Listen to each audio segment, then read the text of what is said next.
सिद्धेभ्यः ॐ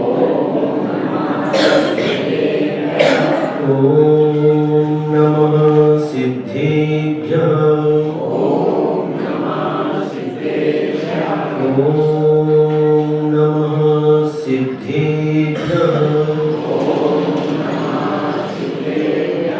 नमो अरिहन्ताणं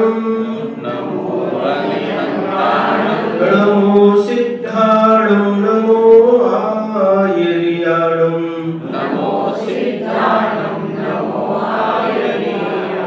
नमो वज्रायाणं नमो लोये सौवसाहुनं जय बोलो पंच परमेष्ठी भगवान की चौबीसों तीर्थंकर भगवान की कुसुम्बा के मूल नायक देवाधिदेव श्री कुंथुनाथ भगवान की परम पूज्य आचार्य गुरुवर श्री विद्यासागर जी महाराज की परम पूज्य आचार्य श्री समय सागर जी महाराज की 3 कम 9 करोड़ मुनिराजों की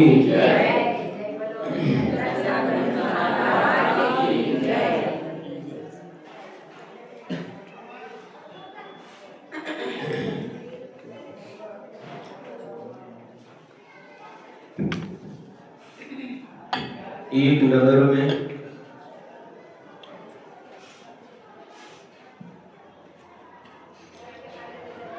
मुनिराज का चातुर्मास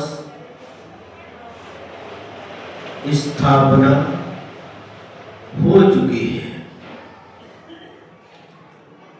सारे के सारे नगरवासी बहुत प्रसन्न हैं, आनंदित हैं, क्योंकि 4 महीने तक निरंतर धर्म का लाभ प्राप्त होगा। सभी का मन प्रफुल्लित है। बाहर बारिश होगी और यहाँ पर मुनिराज के माध्यम से धर्म की बारिश होगी, धर्म की वर्षा होगी। सभी का मन प्रफुल्लित है। प्रतिदिन मुनिराज का उपदेश होता है और सभी लोग उस उपदेश को सुन करके अपने ज्ञान की वृद्धि करते हैं, अज्ञान को दूर करते हैं।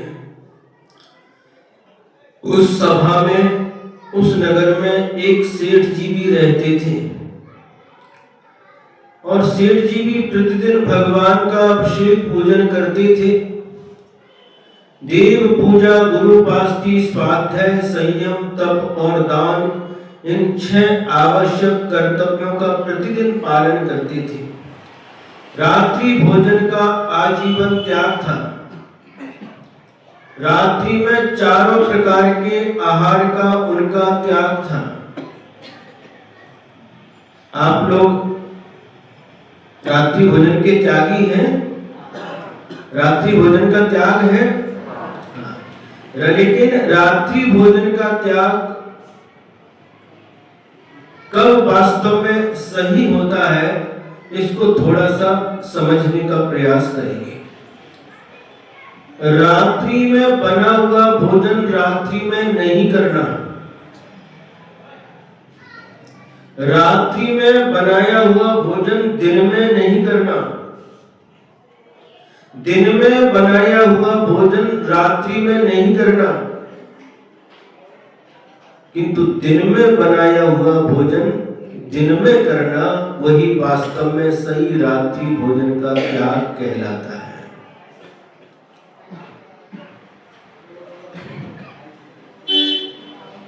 सूर्य प्रकाश में भोजन सूर्य प्रकाश में ही बनाना चाहिए, लाइट में नहीं, क्योंकि लाइट में बनाया तो रात्रि भोजन का ही दोष आ जाता है। यहाँ पर सूर्य प्रकाश है, क्योंकि तत्वार्थ सूत्र में भी आलोकित पान भोजनानि पंच ऐसा कहा है। कहाँ कहा है? अहिंसा व्रत की जो 5 भावना है, कौन सी है पता है? किसी को पता नहीं? ईर्या भाषैष्णादान निक्षेप सर्गा समित्या आलोकित पान भोजनानि पंच। आप ही सुना, हम तो भूल जाते हैं। तो उसमें आलोकित पान और भोजन, पान मतलब क्या? वो कत्था चूना लगाते वो पान? वो पान नहीं, पान माने पेय पदार्थ, पानी आदि जो पेय पदार्थ है। और भोजन आलोकित माने आलोकित हुआ है। जो आलोक किसको कहते हैं? सूर्य के प्रकाश का नाम आलोक है।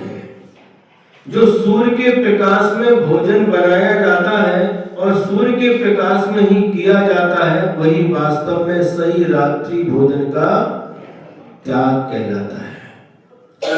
उन सेठ जी का रात्रि भोजन का भी त्याग था। पानी छान करके पीते थे, लेकिन उसके साथ साथ प्रत्येक कार्य में जो पानी का उपयोग होता है, चाहे कपड़ा धोना हो, चाहे हाथ धोना हो, चाहे मंजन करना हो, प्रत्येक कार्य में वह पानी छान करके ही लेते थे। सप्त व्यसन का उनका त्याग था और वो सद गृहस्थ थे। प्रतिदिन स्वाध्याय भी करते थे। उनके घर में एक तोता था। क्या था? तोता समझते हो? मराठी मध्ये पोपट और कन्नडದಲ್ಲಿ गिनी। अब वह तोता था और तोता भी बहुत अच्छा था, संस्कारित था। जब महाराज का चातुर्मास प्रारंभ हो गया, प्रतिदिन महाराज जी का उपदेश होता था और उपदेश को सेठ जी वगैरह जितने भी थे सब सुनते थे। और घर जाकर के वह सेठ जी जो प्रवचन सुना है, उपदेश सुना है, उसमें से कुछ विशेष बात उस तोते को भी बताते थे। तोता बहुत खुश होता था, बहुत आनंदित होता था। और जैसे ही सेठ जी के आने का समय होता था, वह प्रतीक्षारत रहता था और देखता था, द्वार की तरफ दृष्टि लगाए टकटकी लगाकर देखता रहता था कि अब सेठ जी आएंगे और हमें मुनिराज के द्वारा सुनाया गया उपदेश में से कुछ अमृत हमको भी पिलाएंगे। क्या तोता भी उपदेश सुनता है? क्योंकि वह भी संघी पंचेंद्रिय जीव है, उसके पास भी कान है। एक इंद्री से लेकर के 4 इंद्री तक के जीव सुनते नहीं, क्योंकि उनके पास कर्ण इंद्री नहीं होती। पंचेंद्री जीव 2 प्रकार के होते हैं, संघी पंचेंद्री और असंघी पंचेंद्री। संघी पंचेंद्री किसे कहते हैं? संगिनः समनस्काः, जो मन सहित होते हैं वह संघी पंचेंद्री कहलाते हैं। और जिनके पास कर्ण इंद्री तो होती है लेकिन मन नहीं होता, वह असंघी पंचेंद्री कहलाते हैं। ये दोनों ही पंचेंद्री जीव सुनते हैं, क्योंकि कर्ण इंद्री प्राप्त हुई है तो वह उस कर्ण इंद्री के माध्यम से सुनते हैं। लेकिन संघी पंचेंद्री उसके पास मन होता है। सुनने के बाद, उस उपदेश को सुनने के बाद उसको हे और उपादेय का भी ज्ञान हो सकता है। हे मतलब क्या है? हातुम योग्यम हेय, जो छोड़ने योग्य होता है उसे हीय कहते हैं। क्या? ग्रहीतुम योग्यम उपादे, और जो ग्रहण करने के योग्य होता है उसे उपादेय कहते हैं।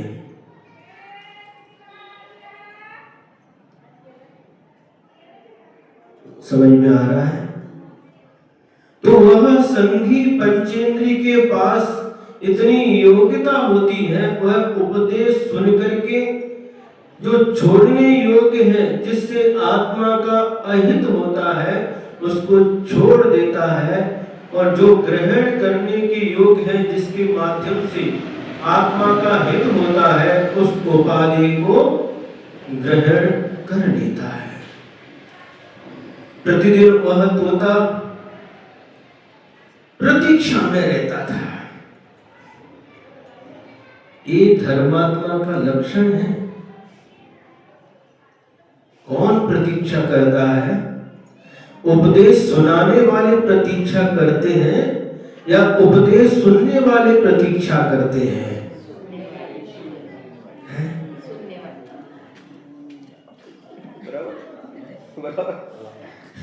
कौन प्रतीक्षा करता है? महाराज जी कह रहे रॉन्ग है। कौन प्रतीक्षा करता है? यदि आपके अंदर उस धर्म रूपी अमृत को पीने की ललक होगी, लालसा होगी, तो आप प्रतीक्षा अवश्य करेंगे। और नहीं तो बस वो आते हैं, राजू भाई माइक चालू करते हैं, भजन बोलते हैं, 2-3 भजन होने के बाद 2-4 लोग आते हैं, फिर माता जी का प्रवचन चालू हो गया, फिर 2-4 आ गए, फिर महाराज जी का उसके बाद भी आ गए। तो ये प्रतीक्षा रत रहता है। अमृत पीने के लिए, वह धर्म रूपी अमृत का पान करने के लिए प्रतीक्षा रत रहता है। यह भव्य जीव, प्रतिभा जी कल बता रहे थे महाराज जी, यहाँ पर जो चातुर्मास हुआ, अभी हुआ, पिछली बार भी प्रभाव सागर महाराज और प्रभात सागर जी का भी हुआ, उस समय भी हम सब काम 4 महीने चौका, और उसके बाद भी सुबह भी 1:30 बजे से फिर आते थे, और एक भी क्लास हमने छोड़ी नहीं है। सुनकर के हमें बहुत अच्छा लगा। और जहां से महाराज आते उनको लेकर के भी आते हैं और छोड़ करके भी आते हैं। जब लेने के लिए जाते हैं तो मन में बहुत खुशी, बहुत आनंद होता है, लेकिन जब छोड़ करके वापस लौट करके आते हैं, उस समय मन में दुख होता है। जब लेने के लिए जाते हैं उस समय भी आंखों में आंसू होते हैं। जब संतों का नगर में आगमन होता है उस समय भी आंखों में आंसू होते हैं, और जिस समय संत का गमन हो जाता है, विहार हो जाता है, उस समय भी आंखों में आंसू होते हैं। लेकिन जिस समय आगमन होता है, लेने के लिए जाते, उस समय जो आंखों में आंसू होते हैं वह खुशी के आंसू होते हैं। और जब छोड़ करके आते हैं या गमन होता है नगर से साधुओं का, तो दुख के आंसू होते हैं। दोनों आंसू में अंतर है। देखने में एक जैसे आंसू दिखाई देते हैं, लेकिन दोनों में बहुत अंतर है। जब शुरू में जब आंसू आते हैं, संतों का समागम प्राप्त होता है, 4 महीने तक जिनवाणी मां को सुनने का अवसर प्राप्त होगा, आहार दान आदि देने का अवसर प्राप्त होगा, वैयावृत्ति करने का अवसर प्राप्त होगा। यह सोच करके खुशी के आनंद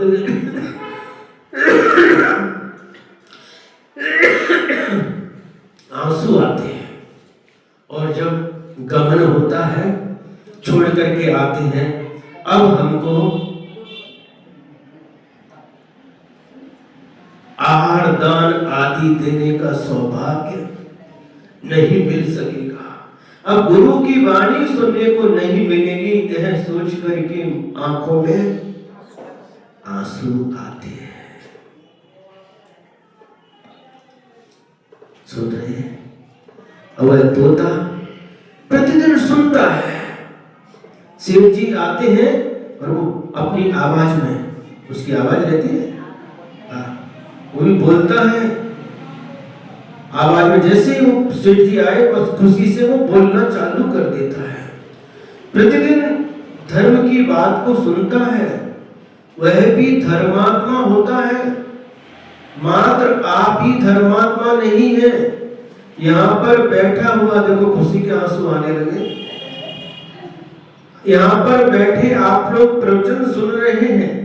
मान लो यहाँ पर ही कोई चूहा इधर उधर भाग रहा होगा या कहीं बैठ करके सुन रहा होगा। कोई पक्षी, चिड़िया, तोता, कबूतर आदि कोई भी पक्षी सुन रहा होगा, या और भी कोई त्रियंच प्राणी, कुत्ता है, बिल्ली है, सर्प, कोई भी सुन रहा होगा, तो शास्त्र जनवाणी मां कहती है उस धर्म के उपदेश को सुन करके उस त्रियंच प्राणी के अंदर भी सम्यक दर्शन प्रकट कर सकता है, सम्यक दर्शन प्राप्त कर सकता है। उसके अंदर यह योग्यता पाई जाती है।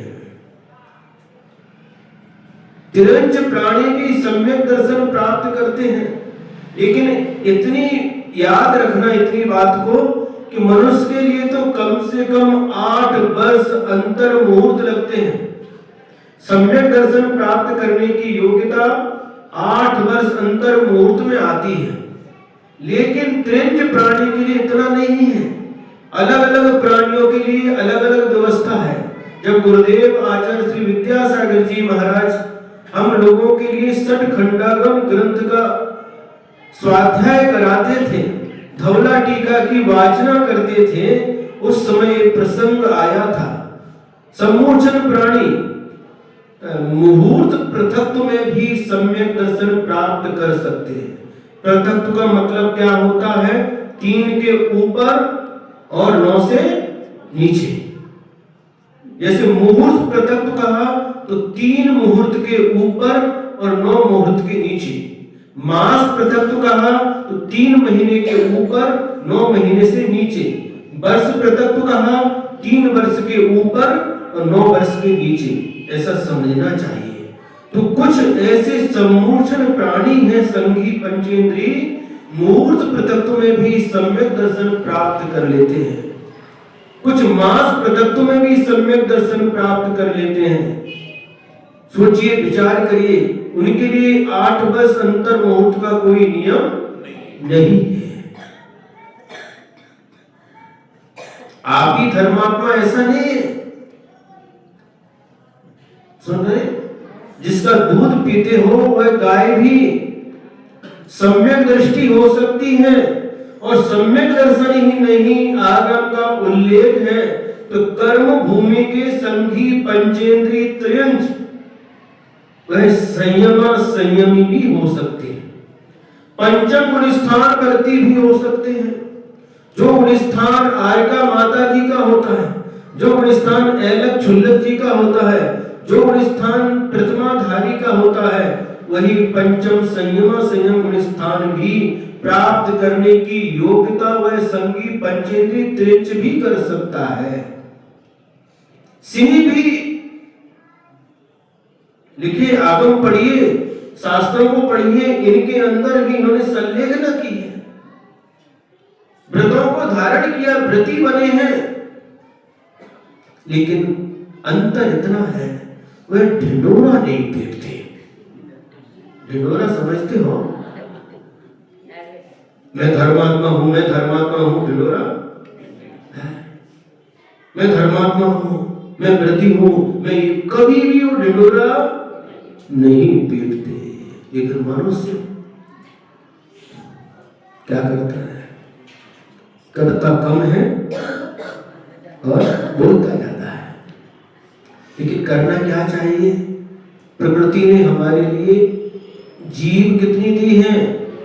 1 और कान 2, मतलब डबल सुनना चाहिए और उससे आधा बोलना चाहिए। लेकिन आप लोग बोलते ज्यादा है, डबल बोलते और सुनते आधा है। और कई लोग तो ऐसे बोलते ही रहते, सुनते ही नहीं। जीभ मिली है, बकते जाओ, कुछ भी बोलते रहते।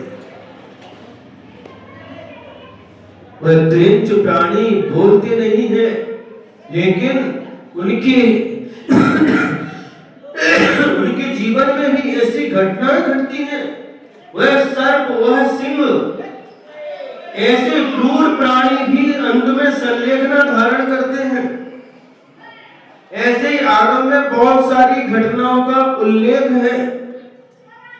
और वह तोता, वह भी उसी धर्मात्मा की कोटि में आता है और प्रतिदिन प्रतीक्षा करता रहता। सेठ जी आते हैं और सेठ जी उसको जो महाराज जी ने सुनाया वह सुना देते हैं।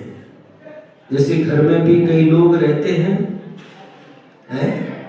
दादी माँ रहती है या और भी लोग रहते हैं, सुन करके आते हैं तो घर में जा करके वो पूछते नहीं लेकिन फिर भी सुना देते हैं। घड़ी की दुकान है, वो दुकान चलाते हैं और जाकर के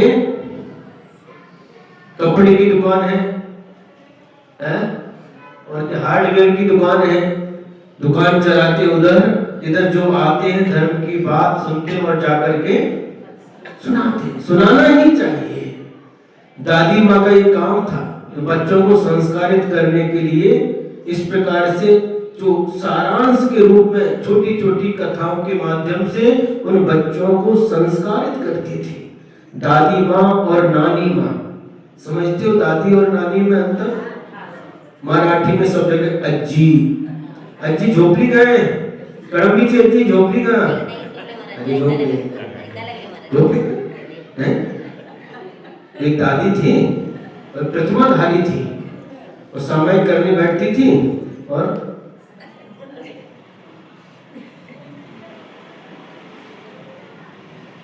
झूमती रहती थी। निद्रा आती, निद्रा करने को रहे हैं।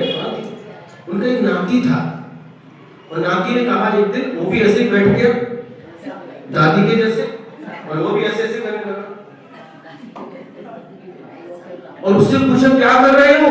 सामायिक कर रहे हैं। ऐसे कैसी सामायिक? हाँ, हमारी दादी ऐसी सामायिक करती है।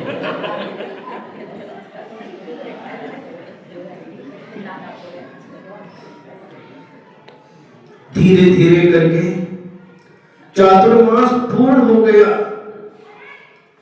और बिहार का दिन आ गया।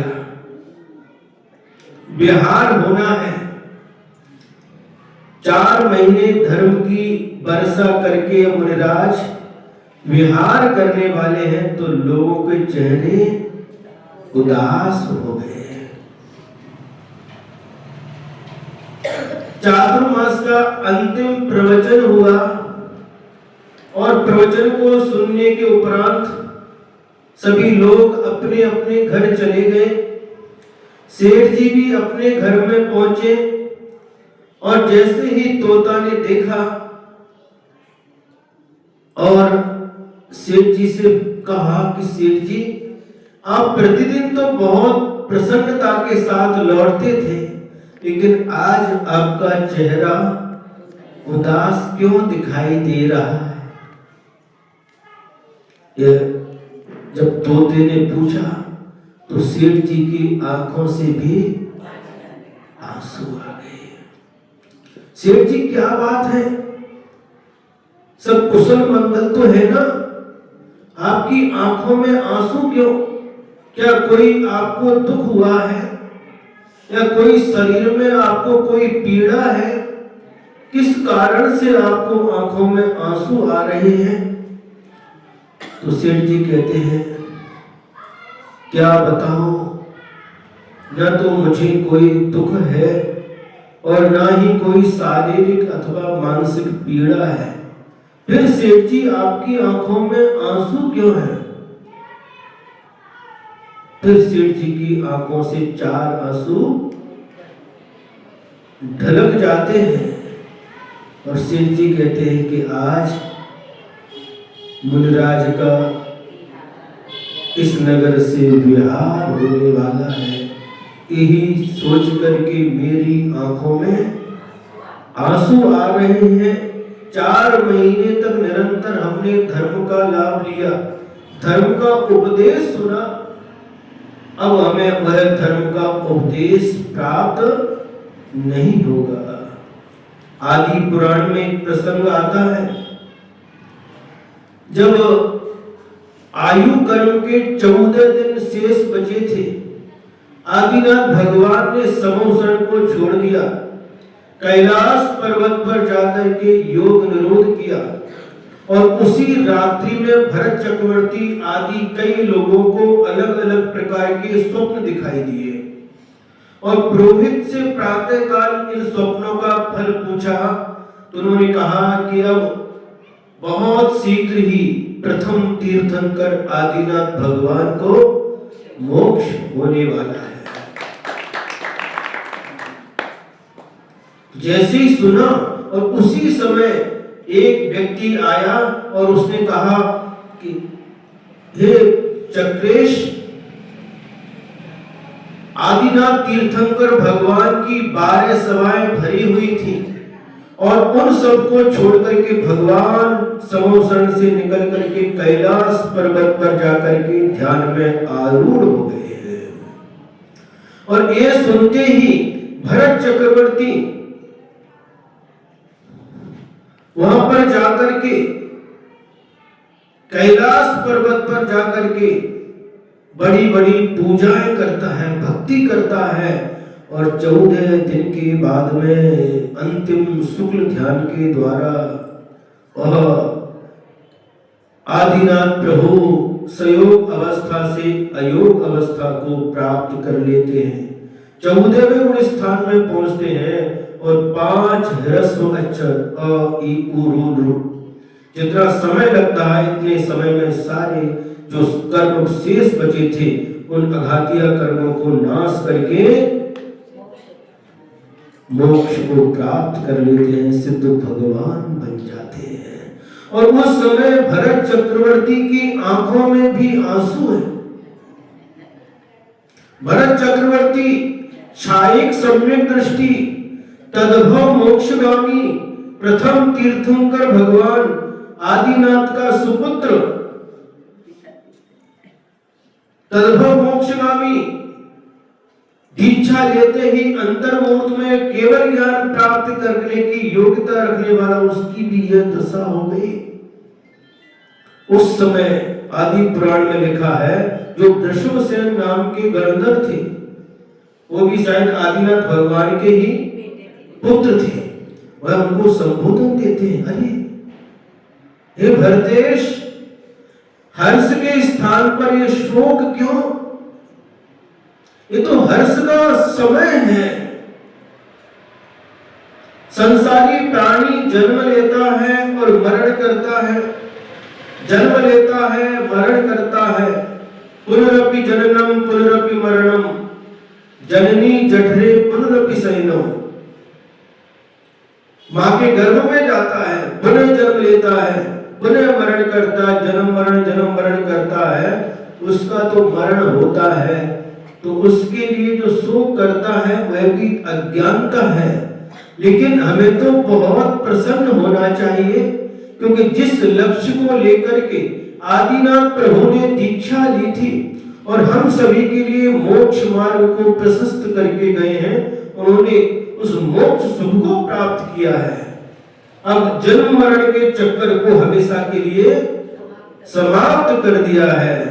ये तो हर्ष की बात है, उत्सव की बात है, महोत्सव की बात है। इस समय दुख करने की, शोक करने की कोई भी गुंजाइश नहीं है। उस समय भरत चक्रवर्ती कहते हैं अथवा वृषभसेन के बताते हैं, हाँ ये बात अलग है कि अब हमें इन आंखों से मुझे शोक क्यों हो रहा है? जो हम भगवान के दर्शन करते थे इस चर्म चक्षु के माध्यम से, उस परम अवतारिक शरीर को धारण करने वाले साक्षात आदिनाथ प्रभु का दर्शन करते थे। अब हमें इन चर्म चक्षुओं के माध्यम से उनका दर्शन नहीं हो सकेगा। उनकी दिव्य ध्वनि हम सुनते थे इन कानों के माध्यम से, अब हमें दिव्य ध्वनि सुनने का अवसर नहीं मिलेगा। सुन रहे हैं? इसलिए मेरी आंखों में आंसू आ रहे हैं।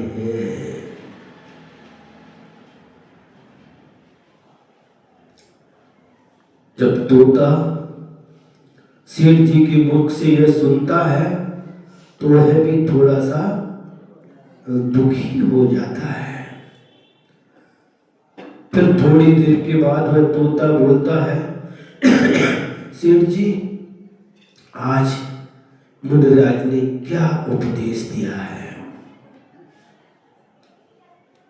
तो उपदेश का सारांश बता देते हैं। और फिर भोजन के बाद सेठ जी जब घर से निकलने लगते हैं तो पुनः वह तोता पूछता है, सेठ जी अब कहाँ जा रहे हो? मुनिराज का बिहार हो रहा है,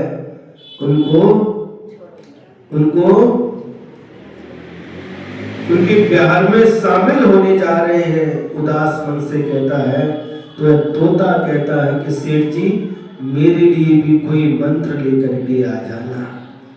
गुरुदेव से कहना कि मेरे घर में भी एक हमारा प्यारा सा तोता है, उसके लिए भी कोई मंत्र दे दो, कोई उपदेश दे दो।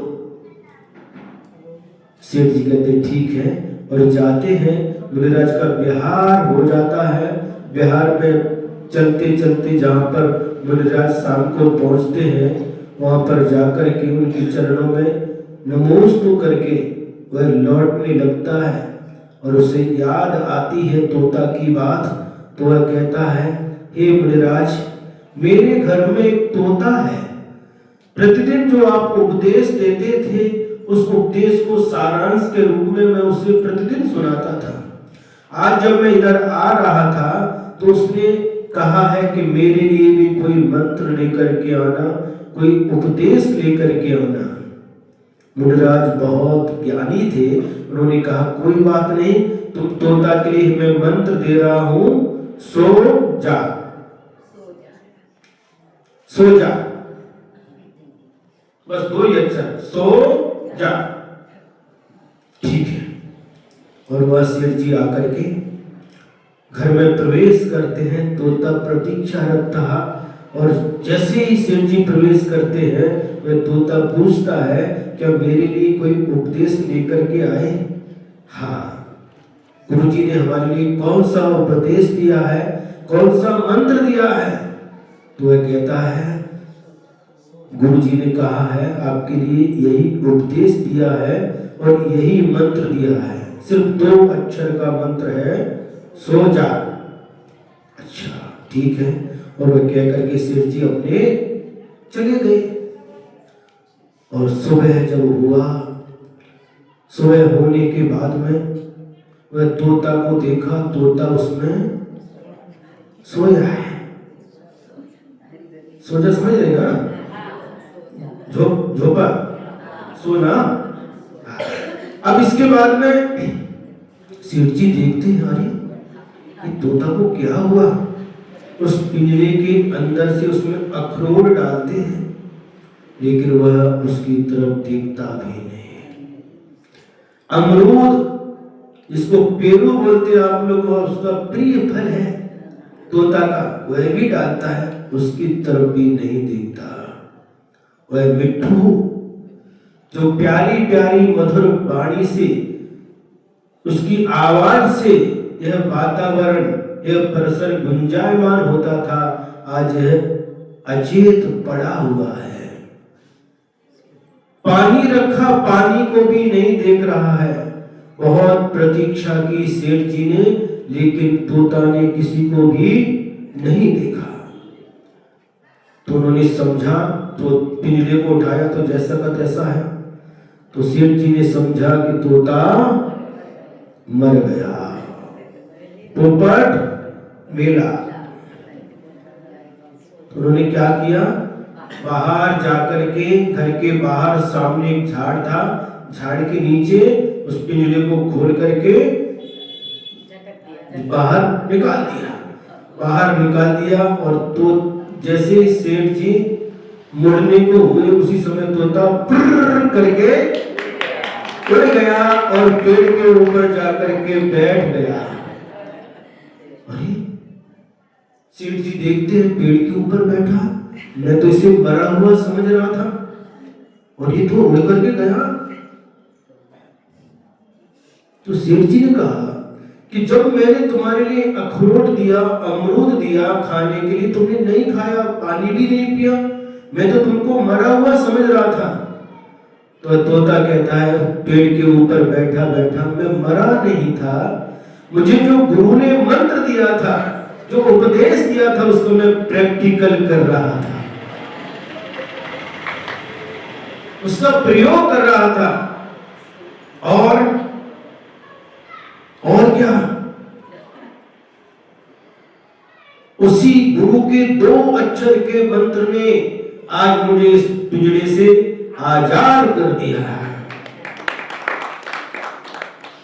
धन्य है गुरु महाराज, धन्य है गुरु महाराज के 2 अक्षर के मंत्र ने मेरे जीवन का उद्धार कर दिया। सेठ जी 4 महीने आपने उपदेश सुना, आप उसी पिंजरे के अंदर हो, लेकिन गुरु के 2 अक्षर का मंत्र सुन करके मैं पिंजरे से आजाद हो गया। आचार्य कुंद स्वामी ने लिखा है समय सार में, रत्तो बंधनिकम्मं मुंचद जीवो विराग संपन्नो एसो जनो बदेसो तम्हा कम्मेसु मारज। क्या लिखा है, कितनी सुंदर बात है। रत्तो बंधनिकम्मं, रागी जीव कर्मों से बंधता है, कर्मों को बांधता है। मुंजति जीवो विराग संपन्नो, जो विराग से संपन्न होता है, वैराग से संपन्न होता है, वह कर्मों से छूट जाता है। ऐसो जुनो बदेसो, यह जिनेंद्र भगवान का उपदेश है। तम्हा, इसलिए कम्मेसु, कर्मों में मारज, राग मत कर। कितना सुंदर उपदेश है, कितना सुंदर उपदेश है। रागी जीव कर्मों को बांधता है और विरागी जीव कर्मों से छूट जाता है। यह जिनेंद्र भगवान का उपदेश है। इसलिए कर्मों में रंजायमान मत हो। वह तोता बोलो उड़ गया। यदि हम उसी प्रकार से गुरु का उपदेश सुनकर के यदि प्रयोग करेंगे, प्रैक्टिकल करेंगे, तो हम भी बोलो लक्ष्य पाएंगे। हाँ, लक्ष्य को प्राप्त कर लेंगे। और धीरे धीरे करके एक दिन ऐसा आएगा कि शरीर रूपी पिंजरा से हम हमेशा के लिए आजाद हो जाएंगे और सिद्धालय में जाकर के विराजमान हो जाएंगे। कि सभी भक्तात्माओं को उसी सिद्ध पर्याय की प्राप्ति हो, सिद्धत्व की उपलब्धि हो। इन्हीं मंगल भावनाओं के साथ जय बोलो देवादिदेव श्री कुंथुनाथ भगवान की, परम पूज्य आचार्य गुरुवर श्री विद्यासागर जी महाराज की, द्वादशांग जिनवाणी माता की।